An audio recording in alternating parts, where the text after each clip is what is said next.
This is the affordable housing information session for Modera, Framingham, located at 266 Waverly Street in Framingham.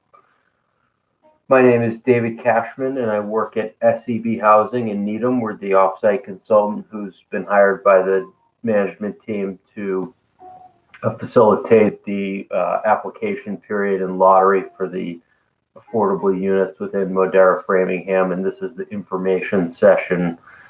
I'm going to just hold for another minute or two here to see if there are any other folks who join, and then we'll get started running through what this opportunity is, who's eligible, how to apply, and what to expect going forward. So we'll just hang tight for a minute here and get started soon.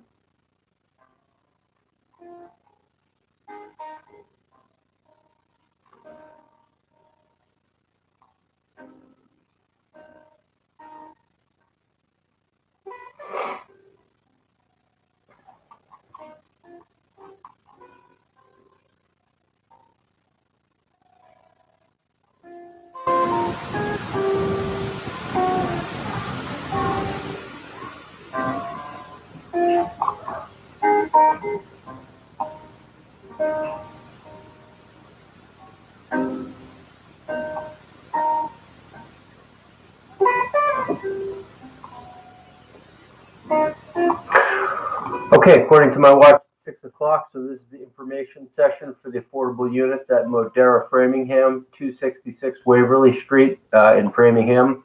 Again, my name is David Cashman. I work with SEB Housing, and we're the affordable housing compliance group that's been hired to help the management team run a lottery for the affordable units. So for anyone who's applying, you will be submitting your applications to us and interacting with us.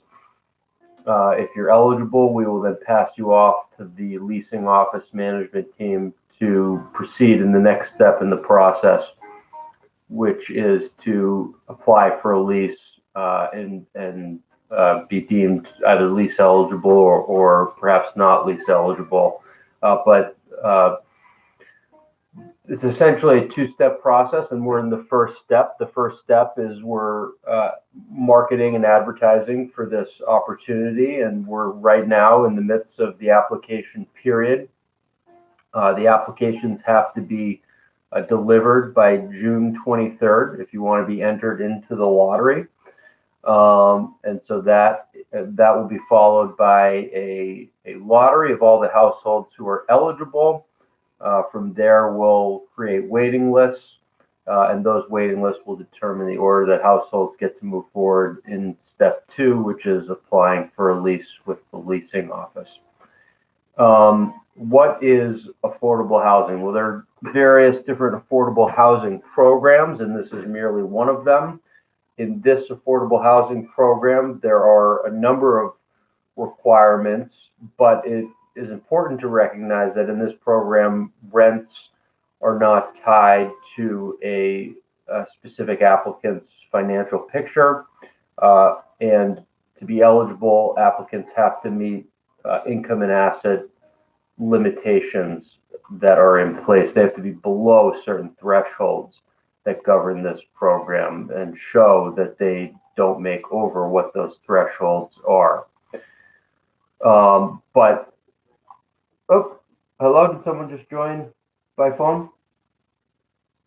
Yes, hi, I'm having problems though. I'm also watching on YouTube, but I'm having problems texting you. Okay, so are you texting below where you see me or to the right? No, on the right-hand side, but I just can't, I'm texting on the right-hand side, but I see other people's text, but when I try to go in, it just doesn't allow me to.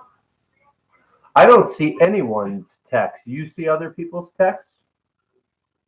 Well, people have replied, some have said, because you asked, can anybody hear them? And people have said, hello, loud and clear, yes, we can hear you. There's about half a dozen that have replied, but I try to reply, but I can't reply.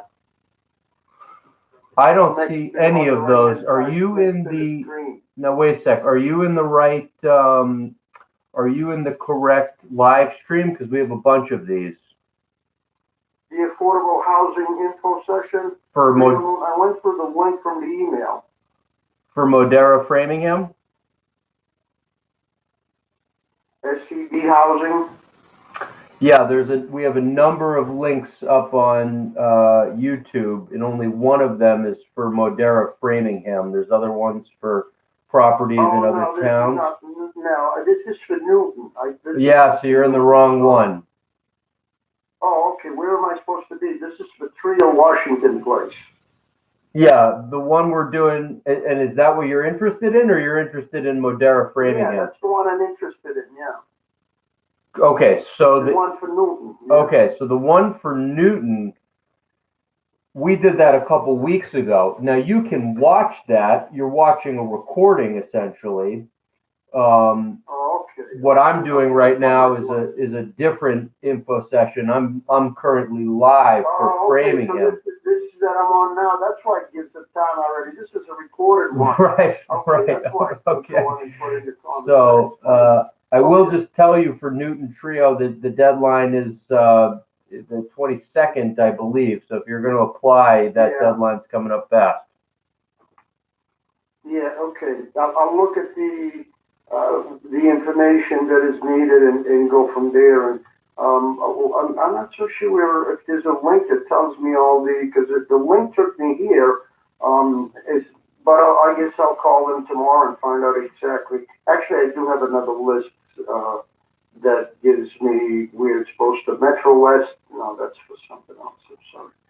Okay, I'm in the wrong thing then, but I got to go back and look at that because that's due the 22nd. Yeah. I didn't realize that was a while back. That explains why I can't get in there. Yeah. But I don't see a number. There must be a number on here to call or something other than this. For SCB Housing LLC. Is that it? Call that number? Yep. If you have questions, call that number. Even though it's for Needham, it's for Newton. Correct. Okay. Yep. I'll call there tomorrow morning. Okay. I would imagine they're closed right now. Right. Yep. Call tomorrow. Okay. Thank you so much. Okay. Good luck. Bye-bye. Bye-bye. Okay. So sorry for anyone who is watching this. That was a gentleman calling who thought he was watching for Framingham or thought he was watching for Newton and was just a little bit confused. But just picking back up. So this affordable program has certain limitations in place. People who have vouchers can use them, but the rents in this program are not tied to anyone's specific income and asset picture. They're tied to numbers that are published by the federal government, HUD. And so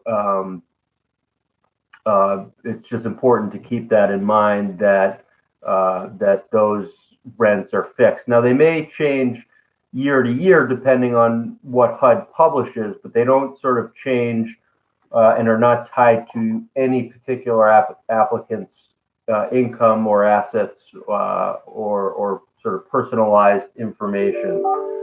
So if you have the information packet, you can find the mix of affordable units. I am sorry, but that's not a valid extent. Which represent 10% of the units in this development. There are 270 units at Modera Framingham. 27 of them will be made available through this opportunity. And they will be offered to households who make up to and no more than 80% of the area median income, which we'll talk about specifically what those figures are later. It looks to be a beautiful development, as all of Mill Creek's are. They have a nice website for anyone who's interested. You can just Google Modera Framingham and find their website, see some photos and other information about the property, but it appears to be a very modern property, attractive building with sort of varied brick and other colored exterior. It's got a number of different unit styles. There's parking on site, custom cabinetry in the units, stainless steel appliances, wood plank style flooring, stone countertops, walk-in closets, in-home washers and dryers. And the community has a number of amenities, including a state-of-the-art fitness center, media and game rooms, courtyard, grills and seating area, among others. So really attractive, nice place to live for those who are interested. And also in a part of Framingham that I understand is close to shops and restaurants and within walking distance to a number of attractions in Framingham. I have to pause for just a second here to get my phone line reestablished. I lost it for a minute there. Of the I am sorry, 27, but that's not a valid extension. Please try again. sorry, just one moment here. Seem to have lost the phone.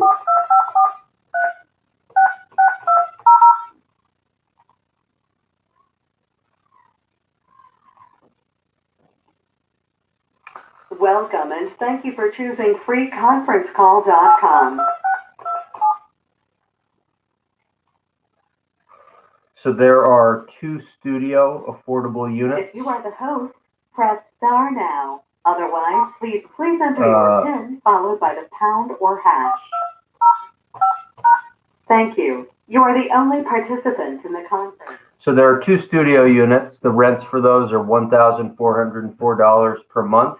There are 10 one-bedroom units. The rents for those are $1,577 per month. 12 two-bedroom units. The rents are $1,736 per month. And 3 three-bedroom units. The rents are $1,889 per month. Those rents, keep in mind, do not include certain utilities. So tenants, on top of paying those rents, will be expected to pay for their heating, hot water, cooking, electricity, water, and sewer. So the ultimate monthly cost will be higher than those precise numbers that I just quoted. However, there is 1 parking spot included in the rent. What are the basic eligibility requirements? First is you have to have income and assets that qualify for the program, so under the limits that are established, and we'll get into that more in just a moment. There will be priority that's given based on household size and whether households qualify for local preference. Again, we'll touch on that more in a bit. Anyone who owns a home, you cannot own a home and move into one of the affordable units. You can own it at the moment and when you're applying, but before you can sign a lease, that home needs to be out of your name. So if that applies to you, if you do own a home and you're thinking about pursuing this opportunity, you will have to have that home out of your name before you are able to sign a lease. And finally, a household can't have a financial interest in the development. I don't believe that's something that comes up often, but if you are related to someone on the management team or the developer or have some other financial interest in this development, that would disqualify you. So let's talk about that sort of first eligibility requirement, which is meeting the income and asset limits that are in place. So Framingham is within the HUD-defined Boston area, which actually includes a number of cities and towns in and around Boston.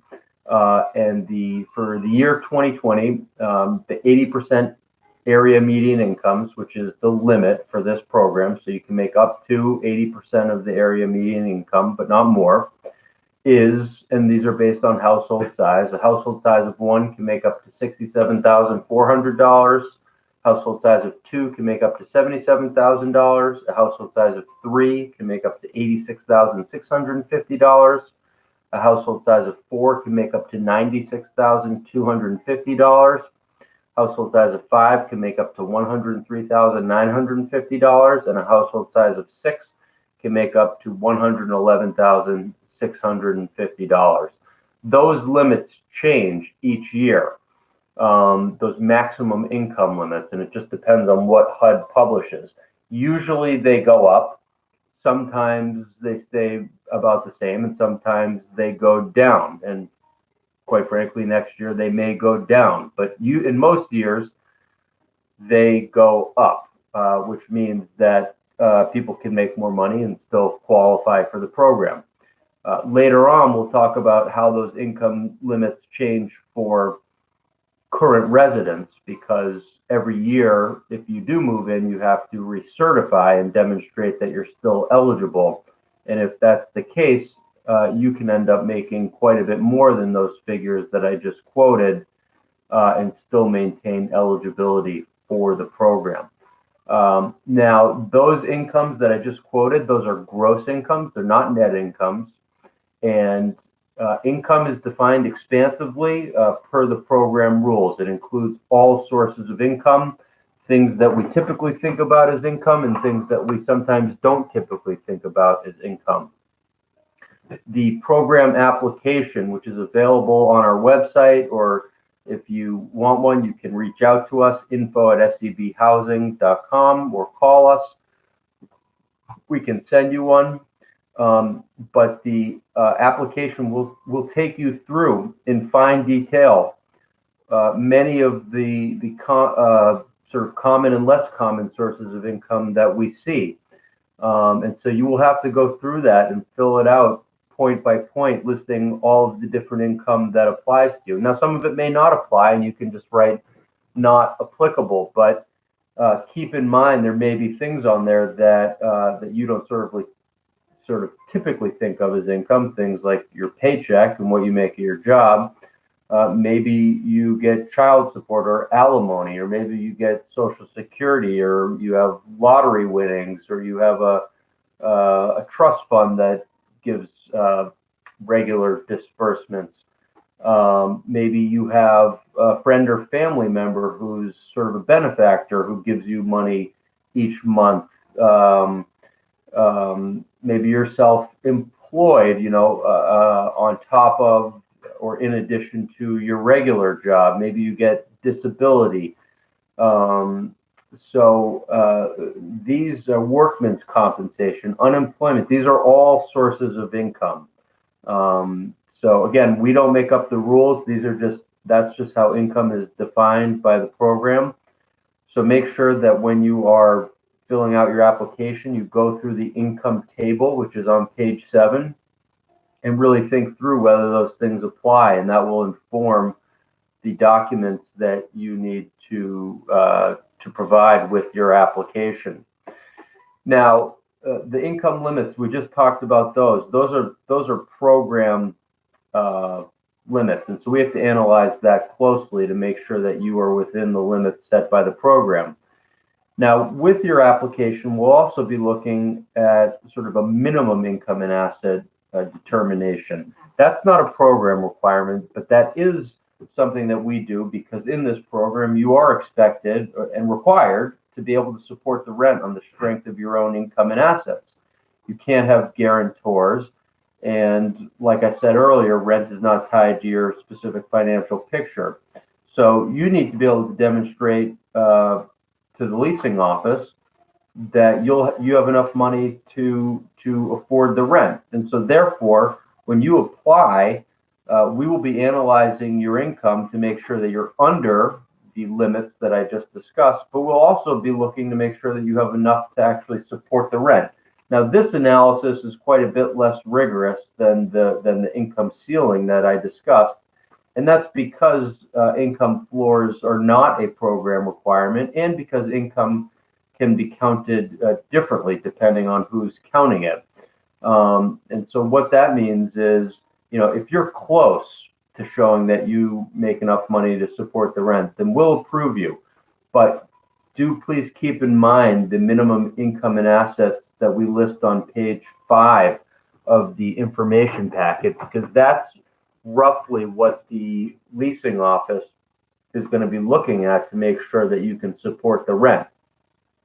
Now, unlike the maximum incomes, which are tied to the number of people in your household, minimum incomes are tied to the bedroom size that you're applying for. So for a studio, you have to show that you make about $42,000, one bedroom about $47,000, two bedroom about $52,000, and a three bedroom about $56,000. So what that in effect means is that if you a household size of let's say, two applying for a one bedroom is going to have sort of a greater window of affordability, greater window where they can qualify, where they make less than the maximum and more than that minimum than is a one bedroom household. And the reason for that is because whether they're a one person or a two person household, if they're applying for a one bedroom unit, both of them still have to make 47,000 roughly to show that they can support the rent. But the two bedroom household can make up to 77,000 and still qualify, whereas the one bedroom can only make up to 67,000. So there's just a little bit of a greater window for that two bedroom family, two person family to meet both of those requirements. Now, again, the minimum income and assets, it's not as rigorous of an analysis that we do.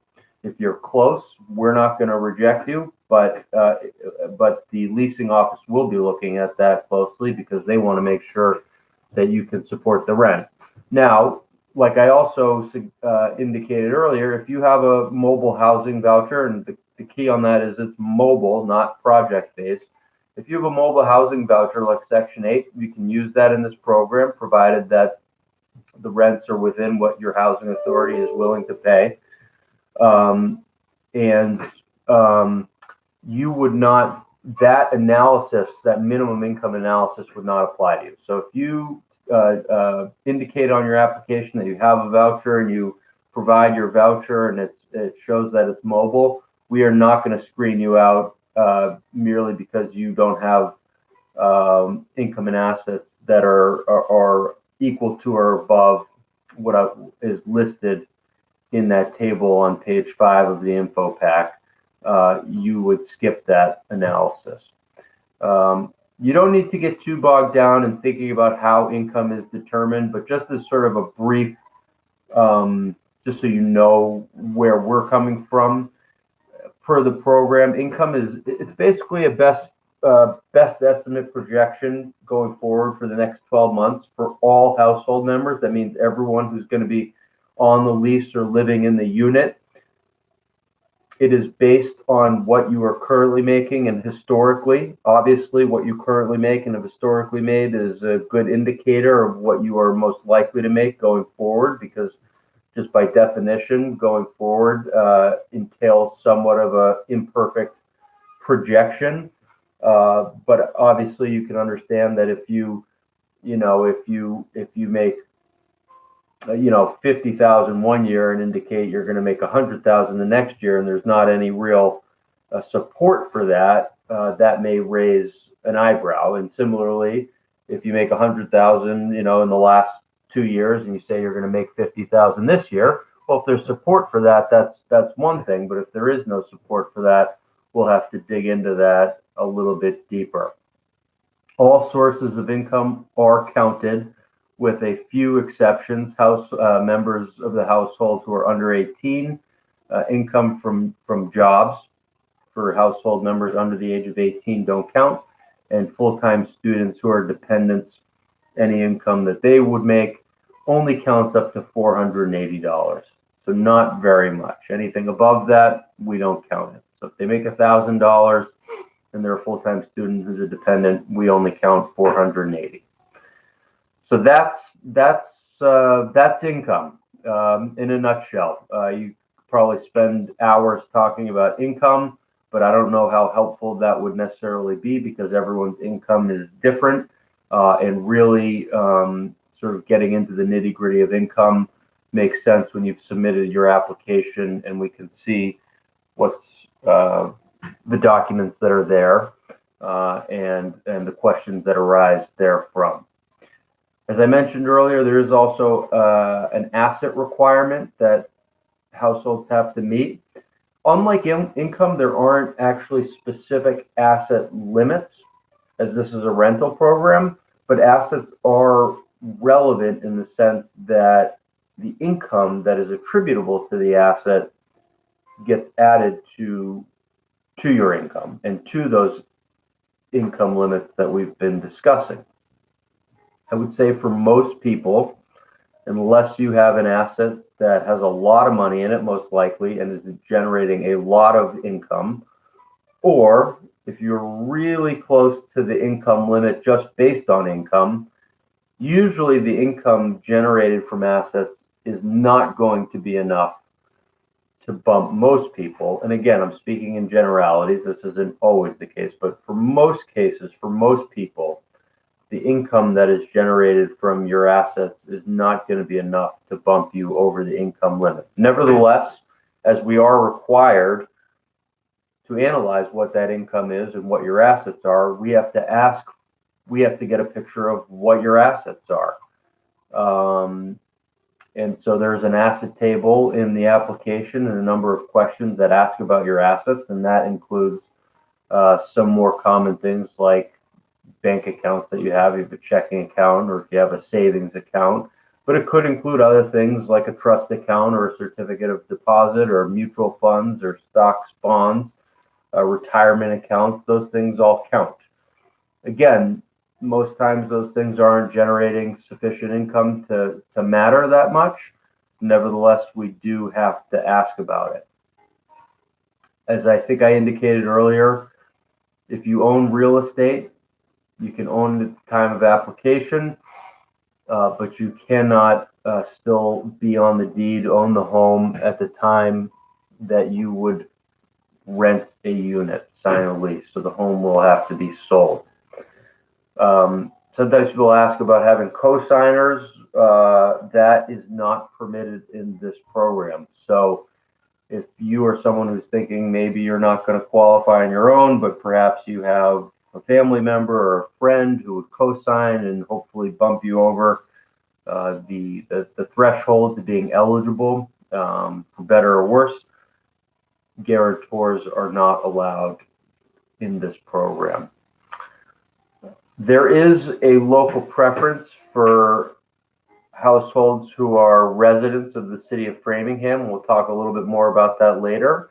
But you do not have to live in Framingham or work in Framingham or have kids in the Framingham schools in order to apply.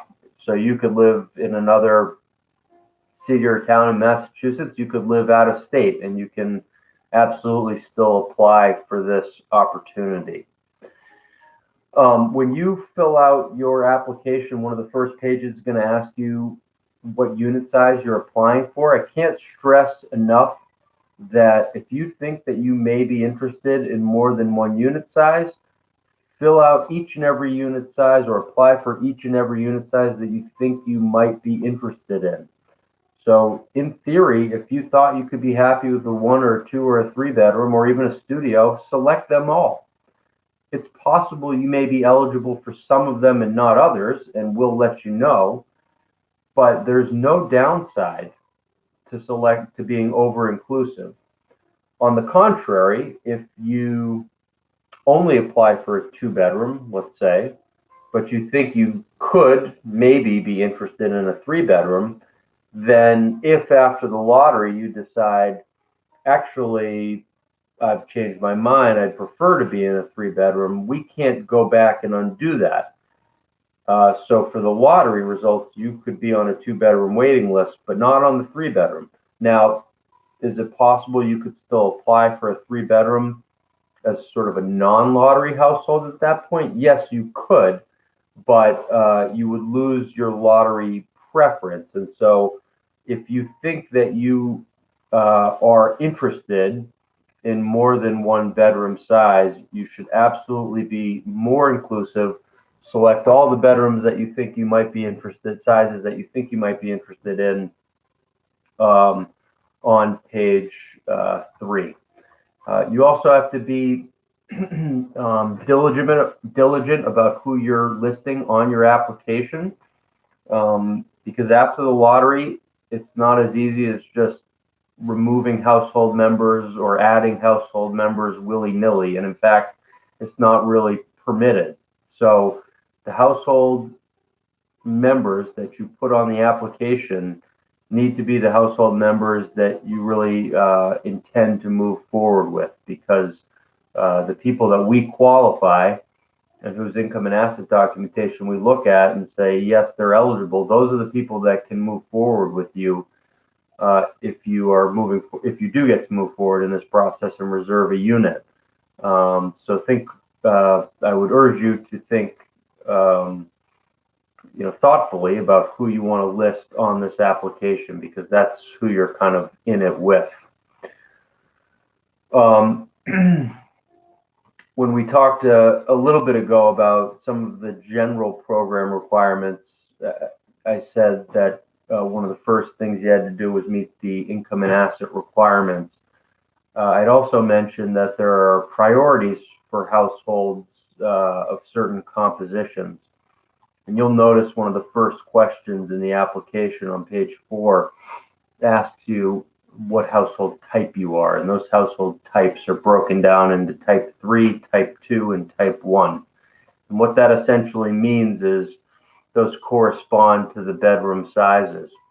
So a household type 3 is a household that by program rules needs 3 bedrooms. A household type 2 is a household who by program rules needs 2 bedrooms.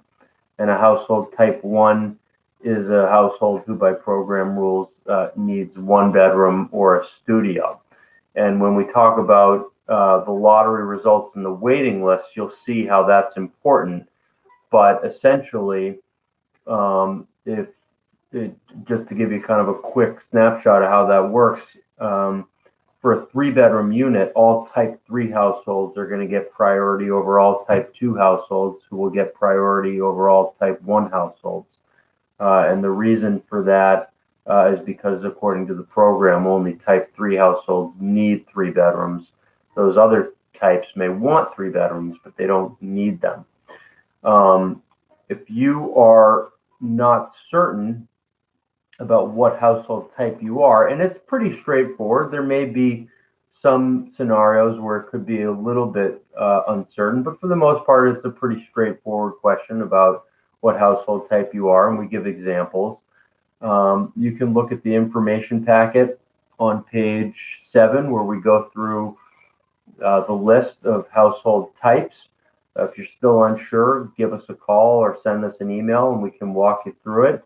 But you do want to get that right, because if you say you're a household type 2, but in fact you're a household type 3, you may inadvertently deprive yourself of a priority for a 3-bedroom unit.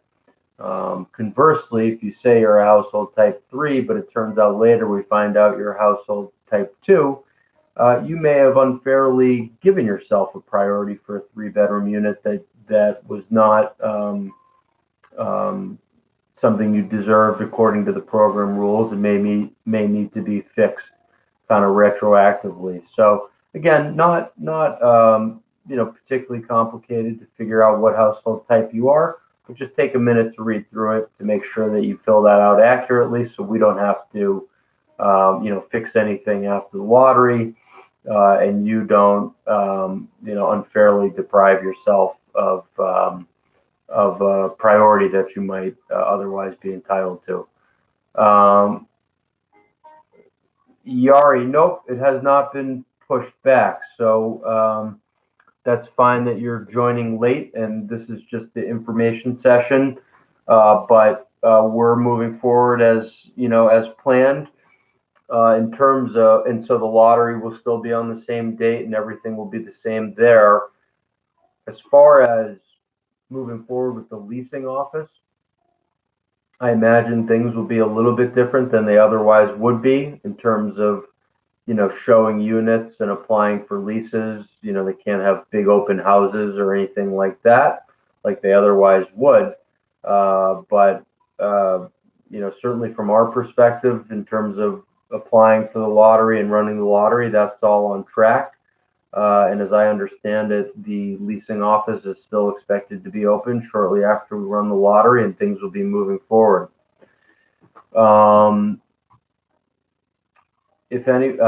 So that's a bit about household size and priority, and we'll talk about how that manifests on the lottery waiting list a little bit later. What to expect kind of going forward. Probably the most important thing that I could piece of advice that I could give you in this info session is that if you think you're eligible, apply. The deadline to get your application in is June 23rd. I really highly recommend not waiting till the last moment to submit it. And there's a number of reasons for that, but among them is the fact that most households don't submit a 100% complete application on the first try.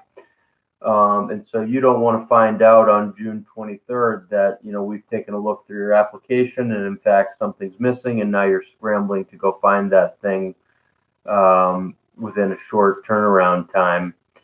Much better to get your application in earlier. We'll look at it. Within a couple days, we will get back to you and let you know if it's complete or if it's incomplete, and if something's missing, what's missing, and we can have a dialogue and be happy to work with you with any questions you have and, kind of help you through the process. But you want to be doing that with time to spare. You don't want to be trying to figure that out at the last second. So if you are interested, probably the most important thing I could say is, if you haven't already, take a look through the information packet, read it through, fill out your application, and get it into us as much in advance of June 23rd as you can, so that if something's missing, we can work with you. And just to say a little bit more on that piece is, even if you do a wonderful job and you're wonderfully kind of diligent and you read through the application closely and you submit everything that's on there and you're 100% sure you've given us everything that we've asked for, even in that case, sometimes that may be true, but sometimes the documents that you give us actually raise other questions. So they're not technically something that, we knew to ask for in our standard application, but based on your specific circumstances and the documents you've given us, we need to ask additional questions. And so that's just another reason why you don't want to wait till the very end to submit your application.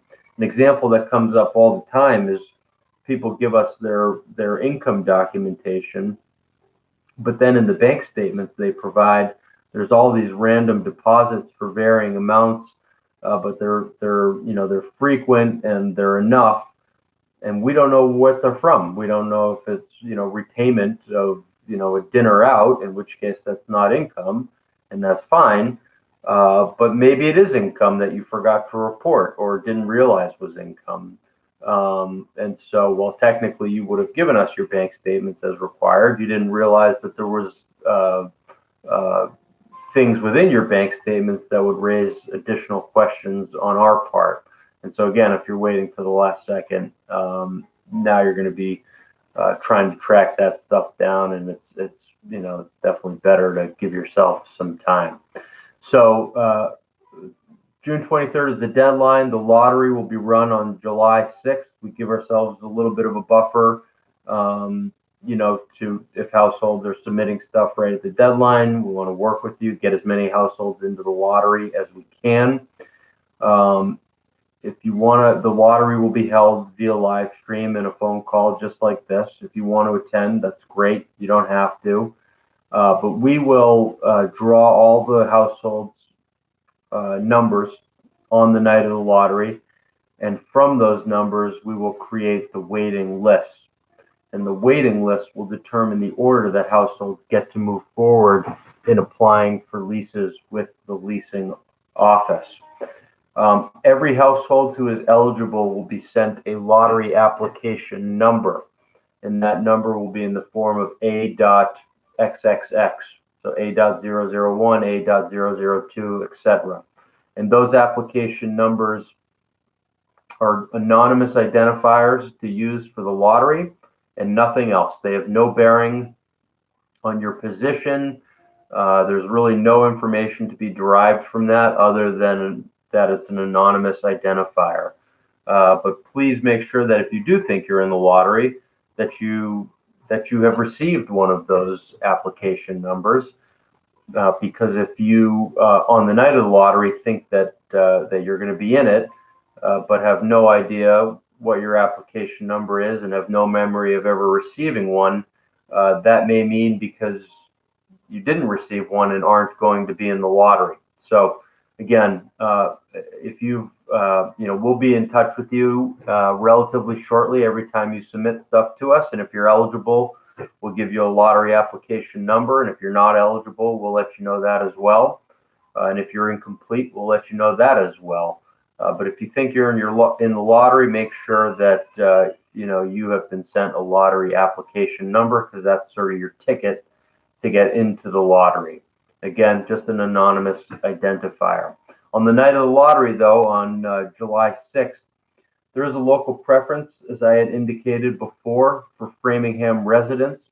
That includes, obviously, people who live in Framingham, but it also includes people who work in Framingham, and also people who have kids attending the Framingham schools. Some of the units have what's called a local preference tied to them, and essentially just what that means is that households who qualify for local preference will get some priority on the waiting list over households who don't qualify for local preference. But that doesn't even apply to all of the units. And local preference also does not take priority over household type. That was what we discussed earlier. Household types are correspond to the size and makeup of the household and their need for 1 bedrooms, 2 bedrooms, or 3 bedrooms. But when you show up if you join us on the night of the lottery, we'll do 2 lottery drawings. Okay, so we'll have all the application numbers, both the local preference and numbers and everyone else. First, we'll do a local preference drawing. We'll put all the numbers into a box, pull them out one by one, call them as we go. Then we'll take all those numbers, everyone who wasn't local preference, and then we will draw them again. So there'll be 2 separate drawings. We'll call the numbers as we go. Everyone who is in the lottery will have a position on the waiting list. So nobody wins, nobody loses. Every single person who's in the lottery will have a position on a waiting list or several waiting lists. Okay, there's going to be there could be as many as 7 waiting lists for this lottery. If you apply for multiple unit types, you are eligible, you'll be on multiple waiting lists. Now, you may not have the same exact position on the different waiting lists, but if you apply and are eligible for a 1-bedroom and a 2-bedroom, then you'll be on the 1-bedroom and the 2-bedroom waiting list. And if you apply for the 3-bedroom as well and you're eligible for that, you'll also be on the 3-bedroom waiting list. When we do the actual lottery drawing, you will not be able to determine, based on the order that I draw the numbers out, exactly where you're going to be on the waiting list, necessarily. In some instances, you may be able to tell, but for the most part, you won't be able to tell, as I'm drawing the numbers out of the box, exactly what that means. And the reason for that is because we have to shuffle or implement priorities once the lottery drawing is done. So just to give you a quick example, every type 3 household is going to have priority for a 3-bedroom unit over every type 2 household, who's going to have priority over every type 1 household. So what that means is if a type 1 household is drawn very first in the lottery and they've applied for a 3-bedroom unit, well, even if a type 3 household or a type 2 household is drawn later in the lottery, they'll leapfrog that type 1 household because they get priority according to the program.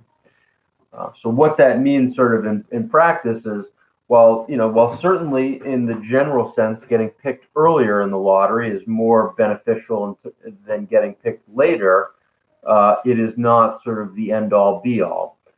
And because you don't know, the makeup of the household numbers that are selected in the lottery, and you don't know what unit types they've applied for, you don't know if they're local preference or not, you can't, as a audience member, tell, as I'm picking the numbers out of the box, exactly what that means.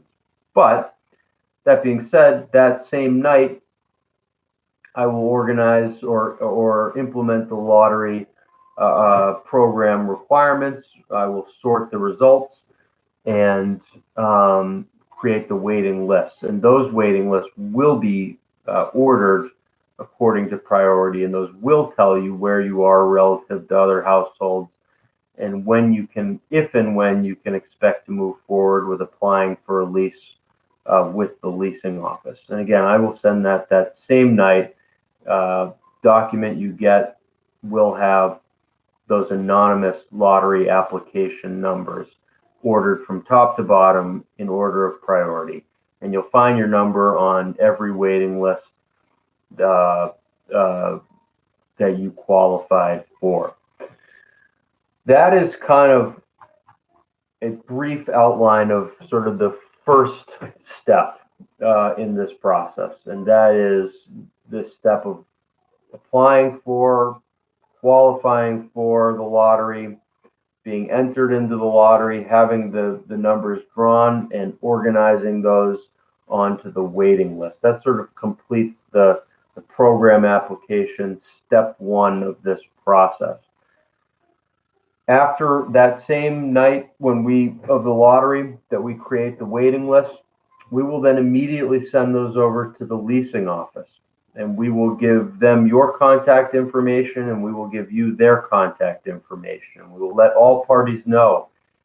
We've run the lottery. This is how many households there were. Here are the waiting lists. Leasing office, you can now get in touch with the lottery households, and lottery households, here's the information for the leasing office if you want to reach out to them about moving forward. There, and then you will, at that point, be sort of entering into the second step, which is applying for a lease. It's important to keep in mind that, again, we're an offsite consultant. We're not the management team, the owner, or the leasing office.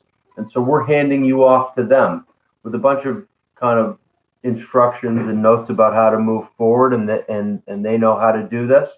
But they will then be in touch with you to apply for a lease.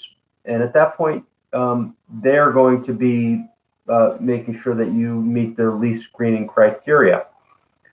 Remember, we SEB Housing are screening lottery households to make sure that you qualify for the program. So we're not asking you for your credit history. We're not looking at your, any criminal background, queries.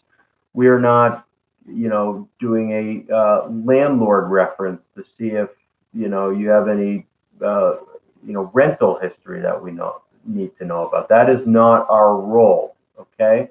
And it is possible, and in fact does happen, a household may absolutely be program eligible, but they may not be lease eligible. And many people, probably most people, have leased a unit at some point in their lives, and have a general idea of what some of those lease screening criteria are. So just keep that in mind as you move to that next step, that the lottery is not the end of this process. And you do still have to demonstrate that you are lease eligible. And if you end up not being lease eligible, that is, unfortunate. But please don't be surprised by it, because it is a distinct step in this process that takes into account factors and considerations that we absolutely do not look at. The leasing office will give you sort of a time frame for moving forward. Households will be expected to get in touch and apply for leases within a certain amount of time. And that's just to ensure that the program moves forward and that it's fair to everyone involved. Obviously, if the first household on a waiting list wanted to take a month to go and apply for a lease, that wouldn't be fair to the leasing office who's got units ready, and it wouldn't be fair to the other applicants behind that household on the waiting list who are waiting for that household to move forward. So keep in mind that after the lottery, there will still be some,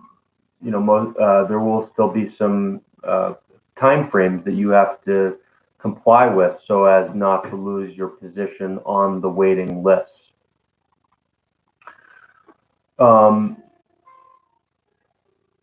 When you are invited to move forward, you can select from any of the units that are still available on your waiting list. So most often units in complexes of this size are not all delivered on exactly the same date. You can select from any of the units that are available. That may be the unit that's available that same day. It may be the one that's available in a month. It may be the one that's available in 3 months or 4 months. That's fine. You get to make that choice. And for some people, selecting a unit that's coming online a little bit later on is actually better for their schedule. Maybe they're finishing up their own lease and they can't move right away. So you can select from any unit that is available on the list, whether it's ready now or at a future date. One thing that is perhaps nice to know is that these units are approved by Framingham and by the state. They are equitably and fairly distributed throughout the development. They are indistinguishable from market rate units from the exterior. They are not all stacked one on top of each other or in a cluster in one part of the building or all relegated to one floor. They have to be made available in a way that's fair and that sort of is representative within the development. So that's why you see a nice allocation of studios, 1s, 2s, and 3 bedrooms in the affordable program. It's not as though, they're only offering studios in the affordable and that's it. So you get a mix of all the units that are available in a way that's roughly analogous to those units within the market rate program. And there's no need to be concerned that, in renting one of these units that some passerby would be able to tell, oh, that's an affordable unit and that's a market rate unit and that's an affordable unit, et cetera, et cetera. I had mentioned earlier that if you are able to secure a unit through this process, there are those income limits. And every year, if you do secure a unit, you have to recertify. So you have to show that you're still eligible each year if you're going to renew your lease and stay for another year. So unfortunately, that means you do need to complete another application. It's a recertification, so be less rigorous than the one that's required to get into the lottery. But nevertheless, you do need to update your application. But on the good side, you've already done it, so you know what's expected, and you may have some documentation that can still be used a second time around.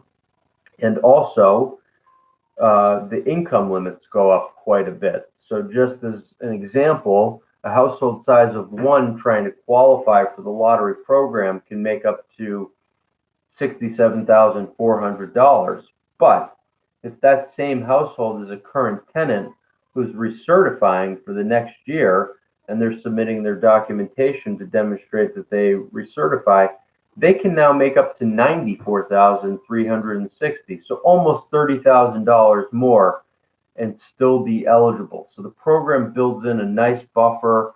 It wants tenants who are eligible initially to be able to stay in the units. It doesn't want them to have to move just because maybe their financial circumstances got better.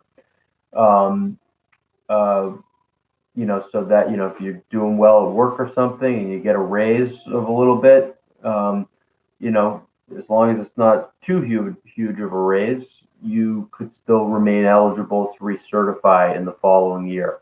Those numbers I gave you are based on the HUD published numbers for this year. So both the initial qualifying income limit and the renewal limit will change again in 2021 and 2022 and 2023. But the point is the renewal limit will always be quite a bit higher than the initial income limit to qualify to get into the lottery. So your income can go up. There is one unit at this development that's built out with features for people who are hearing impaired.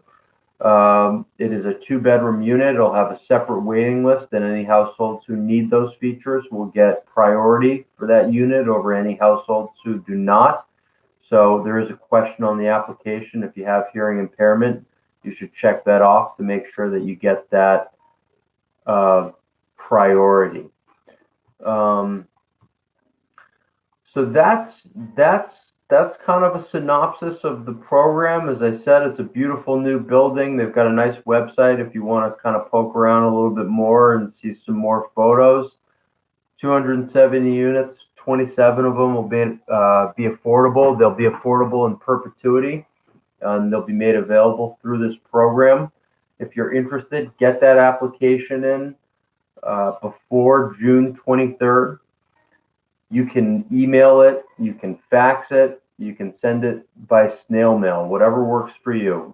Email is probably the easiest and the fastest for us, but if you prefer to send it by another means, you are free to do so.